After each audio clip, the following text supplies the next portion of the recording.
Welcome to A Bit of Board Games, a casual podcast documenting the many failures and hopefully successes of Waffle Games, as we learn the ins and outs of board game design and self-publishing. Join us on this journey as we talk about a bit of life, a bit of design, and a bit of board games. Welcome back to another episode of A Bit of Board Games. This is episode 77, and today is October 10th, 2023, a Tuesday, in case you were wondering. When this episode airs, it's Friday the 13th, guys. So, whoa! In October, even extra spooky. That's what we have to say about that. How are you guys doing? Any fun fall activities? I've been standing up straight, walking correctly. And that's all the time we have for this. I'm not Trevor that actually old, does Steven. have an activity coming. You don't up. have a life alert button in case you fall? Not yet. That is it technically fall right now? Yeah, it started end of September. October. September definitely, 21st or 2nd or something is like first day of fall. Okay, because I know that it it feels like fall earlier in Colorado, but we're actually in it. So okay, It's pretty that's much good. Christmas time now, I think. Yes, that's So, what Steven believes. Yeah. 100%. I saw snow on top of Pikes Peak. I am of the mindset that once you get past Halloween, you can start listening to Christmas music. You don't have to wait till Thanksgiving. I decorate like the weekend after Halloween or like the day after Halloween, whatever. Or whenever on Halloween Halloween, during Halloween. I usually, if I do anything for Halloween, I always dress up as something Christmassy. So like, That's funny. if like, we did like a Halloween party at your house like years ago, and I dressed up as Yukon Cornelius, the like gold miner dude from the claymation Rudolph. That was good. That was actually a great costume. I was pretty proud of that one. It was very DIY'd, but it turned out pretty good. And then last year we went trick or treating with the kids. Technically, just CC Henry was a baby wrapped up, but he was dressed up as a little giraffe. And I wore like a flannel shirt and a Santa hat. I'm like, and it was like the plaid Santa hat. So I'm like, it's a lumberjack Christmas is what I am for Halloween. So that's great. I always tell people I dress up as Christmas for Halloween. So, well, it works. Yeah, people can be princesses. I can be Christmas. You know your true identity. It's true. We went to a pumpkin patch this weekend with the kids and with other friends and family. Trevor was there, in case you're wondering. I did say friends. I might be misleading. So, right. But yeah, big group of us went to a pumpkin patch and with the kids, and it was really cool. I think it's like It was cool until your son put sand down your daughter's pants. Yeah. Man, that kid is into everything.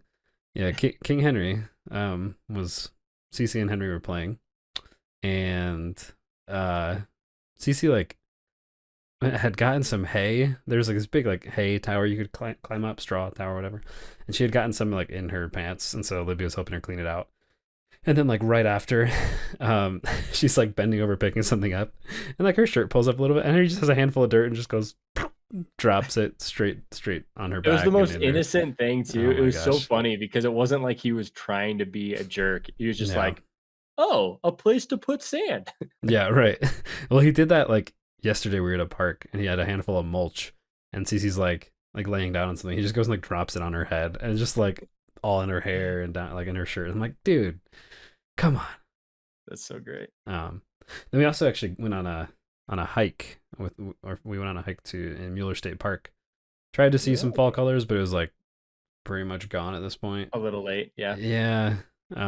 There's still some yellow, but most of it was either no leaves or brown on the aspen trees. Because for those of you who don't know, aspen trees in Colorado, pretty much all change color at the same time. They all turn yellow because they're all like they have an interconnected root system, like in different groves. And so when they start turning yellow, you have like 2 or 3 weeks before they're all brown and gone. Mm-hmm. Yellow and orange and red, like they actually have like there are pretty cool like combinations in there. Yeah, mostly yellow, and then you get some like vibrant red and orange that are really cool. yeah, that's cool. Ralph, what about you? Anything this weekend? Any fall plans coming up? There is potential for a pumpkin patch trip. Okay. Yeah, I don't know if it'll be this weekend or next weekend or if we'll go, but that's something we might do. We're trying to plan like costumes. I guess maybe Mm, we'll do like my family wants to do a Lord of the Rings theme, nice. which can be expensive if depending on who you pick. um, Depending on how elaborate you go with it, I guess. right, and how authentic you want to be. Just fine. I'm Go ahead. gonna be Saruman, I think. Okay. I What I'm was gonna gonna be. say you could just find a pipe and say you're Bilbo and just like, or Gandalf, Yeah, honestly. Um, right. Well, I thought that it would be good to be Smeagol. Easiest costume ever. You just basically strip Wear down clothes. Yeah. and you're good and crawl around and yeah, yeah. pretty much Starve all set. yourself for a few weeks leading up to it. Yeah. Just try to make Are your you gonna bones protrude as much as possible. Yeah. yeah, break a couple bones? Are you gonna be all white? Are you trying to like go that sort of like direction I'll with it? have a cloak, a wig, and a beard, and then like a staff. And I think Nice. I'll do my best to make it look as good as possible. But That's awesome. I have a question for you. Do you still yeah, have Sting that I got you yes, forever ago? yes. 'Cause I feel like that would have been a good prop. Maybe a little That's true. too That's real true. because it's a real That's sword. true. The problem with a prop like that is it gets heavy if you're Yeah, gonna like that's true. lug it around because it's like an actual model sword, Right. right? So, Yeah. um, Can I yeah. So those of you who don't know, way back a long time ago, you had gone on some trip and found a cool store with stuff with like random stuff. What was it? Was it like a thrift shop or I'm pretty sure I bought Sting yard sale? online. Oh, you bought Sting I'm online? pretty sure I bought it online for your birthday or something. Like, Okay, yeah. It was a gift. Yeah, and I and still have it to this day. yeah, it's a cool one. And then I think you got me Skyward Sword, the Zelda game that was like on Wii at the time. Some good. Oh yeah, So we both got swords. It's a good time. that's That's right. actually That's like right. one of the only Zelda games I've never actually beaten. Oh It wow. was different. Yeah, especially on the I think Wii. coming off of the more traditional style Zeldas that came out before it, it was a little bit people were thinking, "Oh, Wind Waker but in the sky," and it was nothing at all like that and it was just Yeah, and you had to do the motion controls and so I heard like the remaster on Wii U was good because you didn't rely on the motion controls. But no, who had a Wii U? I mean, really. So yeah, I'm just it like, had a it got a following eventually, yeah. I just wish but it yeah, was it go on wasn't one of Switch, them. but Right. I just want all of the Zelda games in one thing.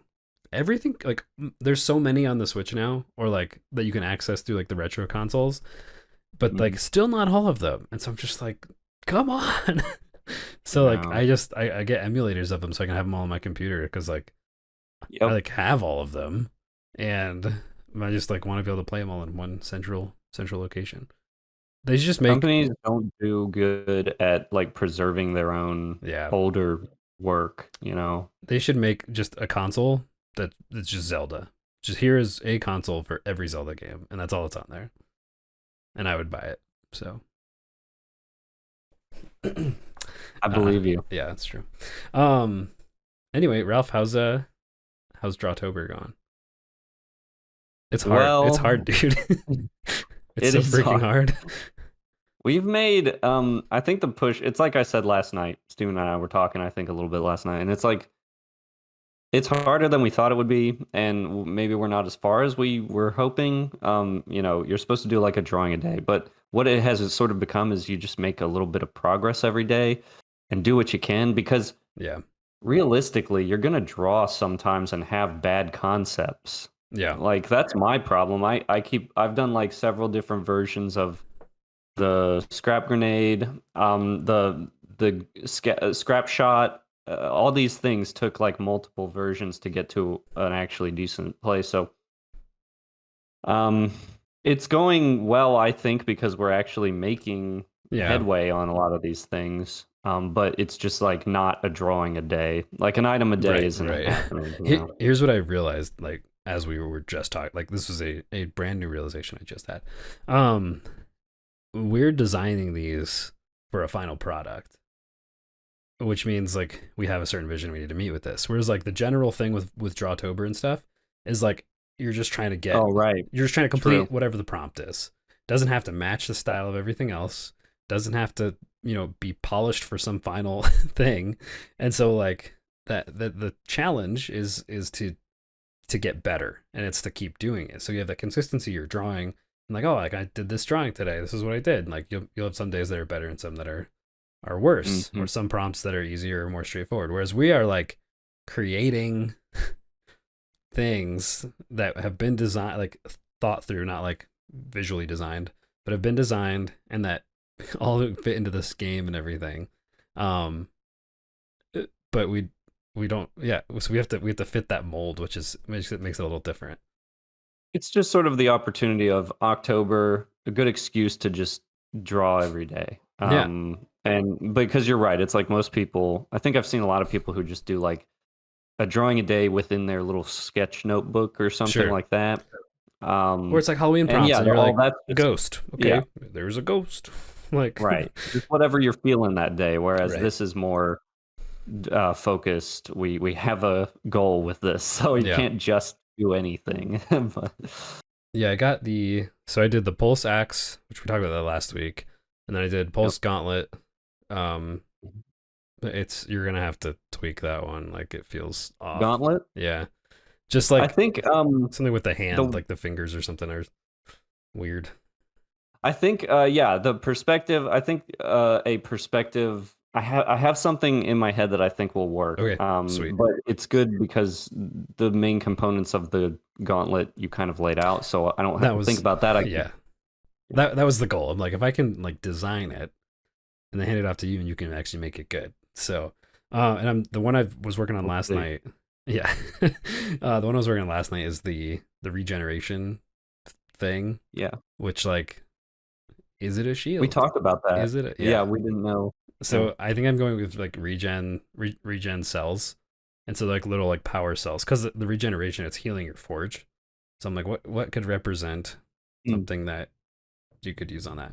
So I've got these things as like three little cells, like two standing up, one on its side, um, kind of yep. angular, and I'm making it. I don't know if it'll stick, but like the shape of like the caps are like the shape of like a shade core type thing, and I'm actually turning it into like a pulse item stylistically, or maybe I don't know, at least like Okay. material wise, Yeah.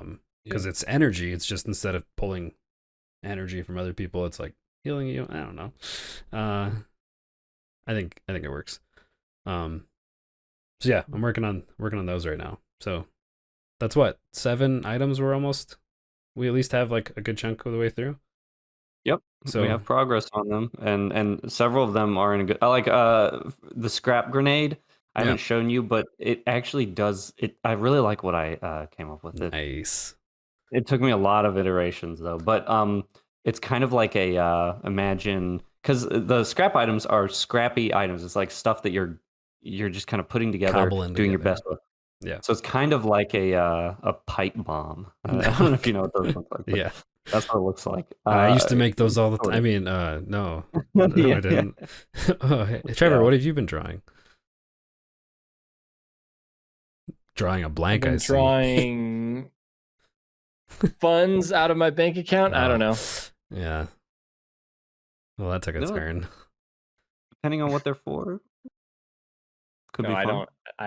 I just sit here and watch you guys work your magic. When they told me they were doing this project originally, I was like, best of luck to you Yeah. guys, because we only have like 150 more to go. So There's not that many.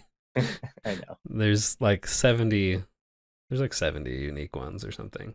Um, but we've got good groundwork for the rest of them, so that'll be solid. Uh, Yep. and like you said, it's figuring out how it fits in the card. Like we talked about that last week too. all the Yeah. processes and everything. So, Yeah, I it think seems we like you got guys have something kind of that a will good work. system. Ralph has a good Yeah. system. I just draw some random blocky things and be like, hey, can you make this pretty? So That's why we pay it- Ralph the big bucks. that's right. MVP. And it's nothing. Martin, it very works. person. Yeah, I think it works. Really, interestingly, I think that our lack of experience and knowledge of how this whole thing goes might actually help the end result be Yeah. more unique than something otherwise from like an industry veteran who Yeah. kind of knows a formula that will work every time and just kind of use that. Where we don't know what we're doing on some of this stuff. We're setting our own, we're making our own formula. Yeah. I think you're right. I think that is good. Because But I think go ahead. sorry, go ahead. No, you go. No, you go ahead. Okay, I'll go. I was just thinking, like, I've seen this happen where, in video games, for instance, I've seen this happen a lot where you have a studio that is younger who makes something, and their earlier work has so many weird, bizarre, creative ideas and like just cool stuff that you really think, wow, this is truly unique. Like I'm truly playing someone's vision here. Yeah. And then next and we'll then make though Monopoly too. well, but you'll play their later games then. They Yeah. kind of all become formulaic and kind of safer. Like because safer in their own stuff, or like safer like compared to what's in the market, like trying to match the market. both, I think. Yeah, Okay. both for Guys, sure. I hate to do it, but I gotta run. All right. Any closing words from Trevor? Don't go to Best Buy on Black Friday, and make sure to trim your hedges. Sage See sage you guys words. next time. All right. See you, Trevor. All right, later. Finally, he's gone. Jeez. What a twist. All right. No one Welcome knew. back to another episode of a. Just kidding. I'm gonna cut all of Trevor's commentary out. Yeah. We can restart now. Let's record an entirely new one. Yeah. Let's scrap. Let's scrap all that. Oh man. Oh, I lost my train of thought. Trevor. Yeah. He is preparing for a hunting trip, is what he told us, I think. That's right, yeah. I wanted to ask him what he was hunting, but I think it didn't come up. elk, Elk? maybe? Wait, for real? Yeah, there's a lot of elk in Colorado and stuff. How Colorado of you. It's true. I don't even know if he's hunting in Have Colorado. elk. Maybe it's just deer. I don't know. Like, we have a lot of mule deer out here. Whenever I say that, it sounds like I'm saying like Mjolnir. Like Mjolnir. Mjolnir. Is that how you say Thor's hammer? Oh, yeah. Yeah. Oh, right. I see what you're saying. Mjolnir, the Halo Spartan armor. Is it like a Y, like Mjolnir? Is that how you, is that like how do you say that? Like the MJ, Like an MJ. I think you're right. OLNIR. You're like, how else would you do it? MJ Yeah. Allnir. Yeah. Majanalin. Yeah. Majanir. Yeah. Okay. I think you're right. Moving on. Wow, Trevor really just disrupted the entirety of this podcast, of this flow that we had going. Well, but you know what I was saying though, like what's happening here? My hair. Sorry. What were you saying? just before he left, I was. Do you have thoughts on that? Because I swear I've seen that happen so many times. Yeah. Okay. As soon as you said that, it made me think of the people that made Hyper Light Drifter. Oh yeah. Heart Machine. They have a new game out on or coming out. Okay. I don't know if it's out yet. So they made Hyper Light Drifter, pixel art. Yeah. And like freaking amazing. It was such a good game. 2D exploration, Zelda like, I guess you could call it. And like really, really fun, really cool. Then their second game, Solar Ash, I felt like I never played it. They went 3D, which to me initially lost some of the charm of like what they had done with the pixel art, because their pixel art was incredible. Like there's the style that they did with that, and like the world was great. And so Solar Ash, I don't. It's Yep. something with like they had some kind of almost like a snowboardy type thing, like a hoverboard deal or something. I saw it. Yeah. I don't really know what the game was about. To me, it felt not as interesting, like not as like explorative or like adventurous as like the first game. But I never played it, so I can't really talk to that. But their newest game coming out or is out, I don't know, is called Hyperlight Breaker, and so it's like a sequel to Hyperlight Drifter, but in a 3D world. Um, However, my concern is that a lot of it is randomly generated, and I have a really bad taste in Oh my god, mouth for random generation. random generation. So like they had, I'd rather you just like in every. I can't think of a single situation where it would have been like where it wouldn't have been a better idea to just make the game smaller and handcrafted. yeah. I mean that's part of what felt so good about Hyperlight Drifter. It's like they designed these like detailed small world and like the different like dungeon things you'd go through and like abilities and like there's secrets and different things like that. So I've got it pulled up now, and so it's an open world roguelike. Where's the description? Um, just lost it. Open world online roguelite with procedurally generated worlds. And so it says it has limitless replayability with a wild number of combinations. And so like yeah, but when we've talked about this before, like when there's such crazy combinations or random generated stuff, a lot of times like I have yet to see a game that does it in a way that doesn't feel empty or hollow. Well, and the problem again, I really question that goal. It feels like a goal that comes from a corporate office somewhere, endless replay. But do you honestly think that I never want to stop playing your game? Infinite open I worlds. I want to come to a conclusion with a game and then move on to a new one because Yeah. I mean it's great when some games can have like a massive amount of hours possible. That is fine sometimes for certain types of games, but for most games it's like endless replayability. That doesn't really capture I don't think the typical gamer for some games. I Yeah. mean another good example is every single week. Starfield, where you have Bethesda's older work, okay? Right. Like Morrowind, um, the older like Fallout 3, Fallout New Vegas. Even though, okay, we need to clarify though, New Vegas was actually developed by Obsidian, Right. which Yeah. is not. So we can't keep. Just know that we know that it's Obsidian. It's not, but it's still running on their engine, and it was their idea, and I think they oversaw some of it, and whatever. Anyways, but you see the thing with especially Morrowind. Morrowind was very much like a hardcore RPG with very strange mechanics. And it was very bold. Like the world that it took place in, down to the mechanics, was very niche and strange. But now you see them with every single game they make, each one becomes a little bit more like accessible and just crowd pleasing. And sometimes that's okay. I mean, the Bethesda magic does work, but yeah, or like because at one point that was unique, and like, but then they're like, oh, this is the formula that works, and so then everything kind of gets samey, and like there's elements of that are good, and when they don't come out, there's like years and years between each one, like it kind of is more okay, because then it's like, oh, I'm kind of I need another fix of that kind of game, like it's super fun. Yeah, dude, and this is probably just a me problem. Well, actually, it's not. I've seen forums, but it doesn't relate to you probably. I don't know if this is on like PC.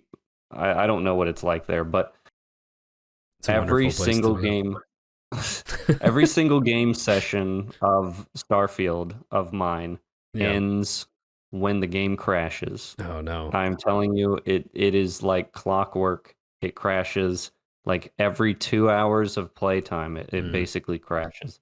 It's only crashed like once or twice on me total. So yeah, that's unfortunate. So frustrating. All right, so no more. We're not gonna do Starfield again. We've done that a lot.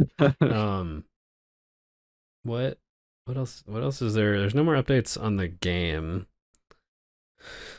I'm working on some other stuff behind the scenes, which I told Ralph about, but we're not gonna get into that yet. Just working on some ideas for future content and stuff. In other news, I got this bamboo plant here. I see that. Small bamboo plant. That's nice. Yeah, it was nice. And then we left it on our kitchen counter for one night, and my cat chewed half the leaves off of it. Oh, Like just and then threw them up in the other rooms. We found like a bunch of little, yeah. So that was real fun. I'm like, oh, look at this cool little bamboo plant. I'm excited. Next morning, we forgot to like put it somewhere on the kitchen counter. Cat had just like gone up there and like chewed almost all the leaves. So very, very sad. Very sad. we are lucky. Doom never really goes for plants. It's strange. Most cats do. Yeah. But he'll scratch other things like, he likes to claw, like you know what cats do. Yeah. The claw thing. He has a scratching post, but he likes to scratch other stuff. But yeah, our cat luckily, Sophie chews everything. Like not like furniture, but like every plant. She will plants. bite the leaves. Plastic. There's a plastic bag. Yeah, She'll just start chewing. We're just like, what? Stop. I'm fine with plastic. He wants to chew plastic. That's fine, but Dude, she's eaten like a piece of tape before, and then it comes out later. But or like, dude, the worst is like ribbon. So if there's ever like we wrap presents or something, and there's like tie ribbon around it, and like if there's like any kind of strands of ribbon left, like she will find them and probably consume them. So she's not the brightest cat in the box. yeah. Yep. But I mean, you Not know, the tallest cat in the hat. Sorry, we've been reading Dr. Seuss to my kids recently. I mean, Yeah. Ironically, not that one though. We've been reading not this. Cat in the Hat. Yeah, we've been reading this one. It's really long actually, and I don't even know if it's Dr. Seuss, but it's that same kind of. I think it's Dr. Seuss. It's called something about Sala Saloo. I Okay. don't remember the full name of it. But it's been pretty interesting. And Cece every night wants to sleep with that book in her bed so she can look at the pictures before falling asleep. And I don't think she fully understands what's happening, but she wants to read it every night. We haven't gotten through the whole thing yet. We like read a chunk of pages, but it's like a really long one. Like normally, like Dr. Seuss, you think of like they're like 10 pages, maybe, and like not a ton of words. But this is like a full, interesting story that everything is rhymey throughout, and it's still very Dr. Seussy, Okay. but it's been fun. Yeah. So Sounds good. Yeah, I always enjoyed Dr. Seuss as a kid. Green Eggs and Ham was a really weird one. Yeah. How gross. the like, foot what- book. Yeah. There's a bunch of them. They're all like they're fun to read because it's just like usually it's kind of rhymey or you can do like crazy voices and stuff. So it's really fun to read to the kids too. Yeah. So cool. Is this an extra short episode now? I don't know what else to talk about. Do we need I know. any design challenges we want to do? just getting through Drawtober is the design challenge for me. That's true. No, I mean like For do now. like a live mini design sesh. We've been doing those recently. I don't know if this would be good for a design session right now, but I did mention to you that a space exploration board game could be a cool one, like something like that. Like a No Man's Sky type thing, like where you're exploring different planets and doing stuff. It would be something about like pitch the game to me. What's the game? Just going. I mean, planets should be a focus. I think because planets in space, that's like such a cool visual, and I feel like you could do a lot with that. Like either moving between planets on a map as the game board or something, or like collecting planets and then managing those planets. It would be like a colonization.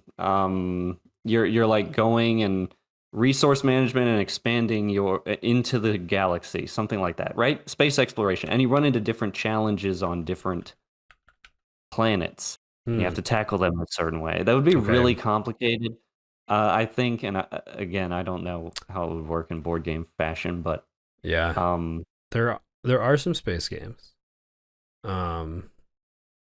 So the first time I thought it was like Terraforming Mars, which is kind of like a resource management worker placement type thing, where you're each representing different organizations or something, and you're each kind of building your own like outpost and civilization on Mars and stuff that you can like survive on and stuff too. Not exploration, so it's kind of you're building it's more civilization type stuff. yeah. Um, there was a new one recently. Shoot. That did like really well. Is it Planet Unknown? Planet Unknown, is that a game? Um Planet Unknown. You could do, you could spin it a different. I don't want to off rail it, but you could spin it in a way where it's resource management and civ building. However, the focus is instead of on the ground stuff, it's actually focused on your ship, and you manage your ship, and then Oh, the better interesting. that you do, the further you can get. Like maybe you even collect planet tokens or Hmm. like little planets that each one could be like a unique thing, but they're all essentially they mean the same thing. Or maybe there's different classes of planets, and the better your ship, the more planets you can explore or Yeah. collect or whatever, something like that. It could be Yeah. Dude, okay, really what if you cool. went like okay, hold on. So Planet Unknown real quick. It's like competitive game where you each have your own planet and you're each trying to build like the best civilization and stuff on that planet. Um Okay, that's cool. and then I think you got your ship and no, your player board is a planet, and so like you're building out sections on your planet, doing stuff, and you've got trackers you're managing and whatnot. Okay, so that's on a planet. Terraforming Mars is on a planet. Um, we could really just go out there. Uh, okay, there's this game ISS Vanguard, which I think is like a huge strategy adventure game or something in space. Um, good gracious, I don't know. Anyway, okay, here, well, here's the game. Here's the idea. It could either be like you said, you're like a ship management, and you can upgrade your ship, and then that in turn allows you to accomplish different things on planets and whatnot. Yeah. Or we could go really out there and say you're like you play as some like mythological god, and these gods are trying to collect planets because you said something about like collecting planets. I'm like, oh Yeah. geez, like what if there's something about like these large entities that you're each doing their own thing, and like they're trying to essentially have as many like planets and maybe civilization aspect Trying to too. increase their influence. Exactly, trying to increase their influence out of through all these galaxies and stuff, and they want to own the most like planets and galaxies or whatever. So yeah, I think we're talking about two different games. I know Like that's the these are different approach for sure. I like it though. That one's more of a like a what would you call it? Like a social because Maybe because you're working with influence and not resources because if you're a god, you unless you're you would fighting probably over already have. planets. Yeah, maybe. But then again, it comes Yeah, down to influence right. and Yeah, you're social true. working. Um but that I like that idea though. That's really cool. You'd have to develop each god would have to focus on its own Hmm. thing and has its own strengths and Right, like weaknesses, kind of like the Greek so system or like maybe whatever. one god is like interested in just getting like the most unique planets, or like they want to spread their influence far but like it's thin. Maybe someone else is like I want to try to Mm. build the most concentrated influence, like Ooh. gaining planets like that, or And like I don't and know. some gods work with fear, and some Yeah, gods work with yeah, work love. for like love or whatever. And you could even like different planets, if you acquire that planet, that then gives you different resources, Gives you different perks. Yeah, different yeah. perks, influence, resources. So like depending on which planets you capture, own, whatever, that then affects how you can continue your gameplay. And so like as this god you like are trying to go after something specific maybe, but like every planet might have multiple benefits that like several different gods would want that planet for their perk or something. That's really cool. This is pretty interesting. It is. It definitely is. I wonder It's how such a weird combination, like space mythology. base mythology. Yeah, that's actually pretty cool. Because you And could it would be have like like, a hyper futuristic oh because yeah, all of the like a lot of planets are already colonized and populated and stuff. Yeah, everything. so it's like this weird like words. Yeah, hyper futuristic fantasy, like Yeah, god, pure fantasy. Roman, Greek god mythology Yeah, game thing. Let's the put that funnest part would be coming up with the mythology. right. Well, I mean, it would all be fun. Like just thinking about like, yeah, like what, like would we come up with our own? We'd probably, dude, we'd do our own unique gods, Oh yeah, we would 100% from scratch. create our own world. Yeah. Um, and it could even be like not gods in the same way of like Greek gods, but like we could be pretty creative with a lot of that. And then with that, hmm that lets us kind of decide how civilizations like look and like what kind of benefits we would want to showcase on each of the planets and everything too. Um, could even be done like if you're thinking smaller scale, this could be done with cards mostly. You could have different planets just on cards. So like you like there's cards like maybe like a row of cards set out and it's like you're kind of trying to acquire the cards you see. Definitely takes away from like exploration, but like maybe it'd be cooler with like a map of like small I'm picturing tiles. kind of a semi-strategy Yeah, because I guess some based. of the location would be very important to some of that design too. Because then you could have Yeah. things like connect to each other, and like if you had say like hey you acquire like two next to each other, maybe that or like three or something, maybe that gives you some bonus for that specific god to Yeah. like hey you've got three connected, like now it gives you double something. Um, Mhm. or like you can fight ones next to you or like overtake it lets you like take over other planet. I don't know, there's a lot of interesting stuff there. I'm trying to think like if there's a similar game. There probably is. I think maybe like Small World, is that a game that's like I that think I think there's similar games mechanically, mechanically, right? but maybe not the concept. The concept seems to me, I mean, maybe I'm wrong about this, but that one it seems kind of unique, which Yeah, the concept is definitely unique. So there's a game like Small World where it's like you're trying to control as many places on the map as you can, and so like there's like a map with different biomes, and depending on your race and classes that you choose, like or your race that you choose for your civilization, it like it's what it changes kind of what you're going after, and there's like a lot of different combos of stuff you can do there. Um, I don't know, interesting. We'll throw that one in our brainstorm game design idea book note page.